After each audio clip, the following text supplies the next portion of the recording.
It was a blistering summer afternoon in a small southern town, the kind where time seemed to slow down and the heat hung thick in the air. The sun beat down mercilessly, casting long shadows over the quiet streets, and the whole town moved at its own unhurried pace. People knew each other by face, if not by name. The local grocery store on the corner wasn't just a place to grab a loaf of bread or a gallon of milk, it was a gathering spot. Neighbors exchanged the latest gossip about the town, the weather, and of course, the economy. But today was different. General James Harrison had recently returned home after 35 years of distinguished service in the U.S. Army. From a young, eager second lieutenant to a high-ranking officer, he had earned every stripe and every accolade along the way. He had been a man of discipline and strength, a man whose presence commanded respect. Now, after decades of service, Harrison sought peace. The bustling, high-stakes world of the military was behind him. He was back in his hometown, the place where things were simple, where life moved at a pace he could finally appreciate. Officer Thomas Brown, on the other hand, was new to town. He had transferred here just 6 months ago, eager to make his mark and build a reputation as a tough, no-nonsense officer. He was ambitious, yes, but also rigid. And, according to many, his bias had begun to show through in his dealings with certain members of the community.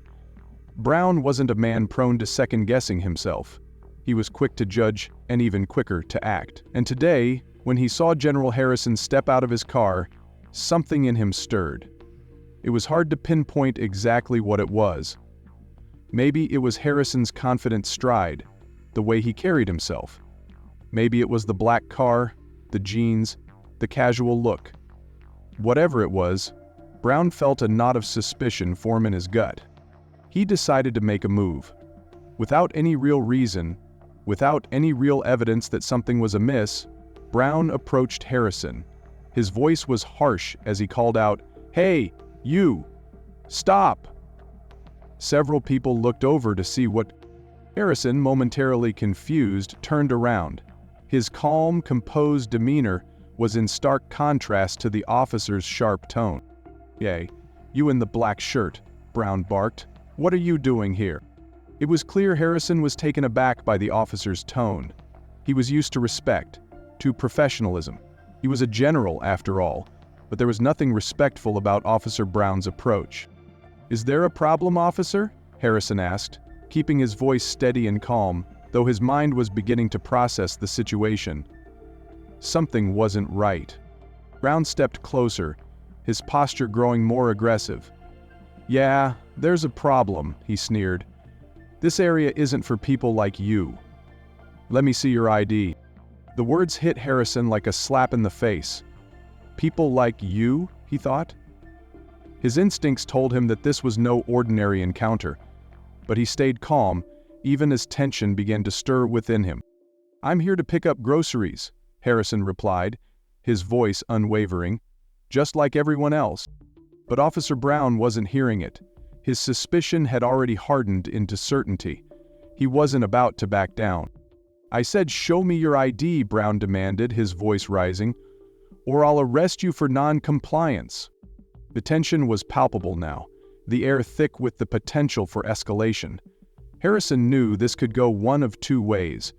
His military training kicked in.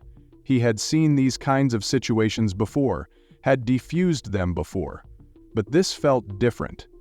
This wasn't about the law. It wasn't even about procedure. This was about something deeper. Harrison remained composed. "My ID is in the car," he offered, trying to de-escalate. "I'll get it for you." But Brown wasn't interested in resolution. His hand shot out, grabbing Harrison's arm and twisting it behind his back. His anger burned, and for a moment, he felt a rush of satisfaction. He had control. The small crowd in the parking lot started to notice. People stopped what they were doing and turned their attention to the commotion. Seeing a white officer detain a black man who, to their eyes, looked dignified and respectable, left them unsettled. Phones were pulled out, cameras began rolling. This wasn't just an ordinary traffic stop, this was something more. As Harrison was roughly handcuffed, the crowd grew louder. Some of them began shouting at Officer Brown, demanding an explanation, but the officer was beyond listening. His ego had taken over. His pride wouldn't let him admit he'd made a mistake. "You're under arrest for disobeying an officer," Brown declared, his voice smug as he twisted the cuffs tighter. But the crowd wasn't buying it.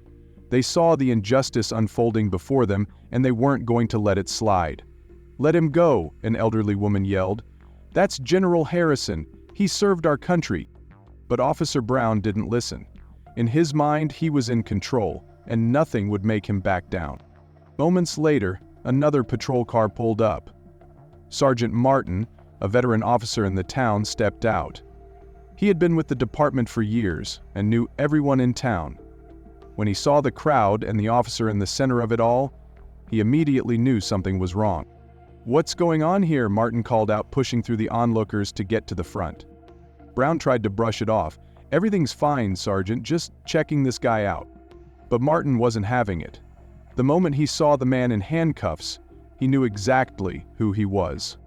"This is General Harrison," Martin said, his voice full of disbelief and anger. "Take those cuffs off, now." Brown froze. The realization hit him like a ton of bricks. He had just detained one of the most respected men in the town, a war hero, someone who had served this country with honor. And now, in front of everyone, he was being publicly humiliated. I didn't know," Brown stammered, fumbling with the handcuffs. His words were hollow, meaningless. The damage had been done. The crowd's judgment was clear, and Officer Brown's career now hung in the balance. Harrison, ever the picture of composure, remained calm. "We all make mistakes, Officer Brown," he said quietly, his voice carrying a weight that could not be ignored. "But your job is to protect, not to humiliate. Your duty is to serve justice, not bias." The crowd erupted into applause, a collective recognition of the strength of character displayed by the general. Sergeant Martin immediately announced that Officer Brown would be suspended pending an investigation. And just like that, Officer Brown's world came crashing down. His career was on the line. He had let his bias cloud his judgment, and now he would have to face the consequences. The incident quickly made headlines. Footage of the altercations spread across social media, sparking conversations nationwide about racial bias in law enforcement. What happened that day in that small southern town became a symbol of the broader struggle against systemic racism. For many, the story of General Harrison wasn't just about one officer's mistake. It was about something deeper, something that affected communities across the country. As for General Harrison, he continued his work, advocating for veterans and social justice. His dignified response to the situation inspired countless others. He became a symbol of resilience and moral fortitude, showing that while prejudice still exists, it can be defeated through strength of character and an unwavering commitment to what is right.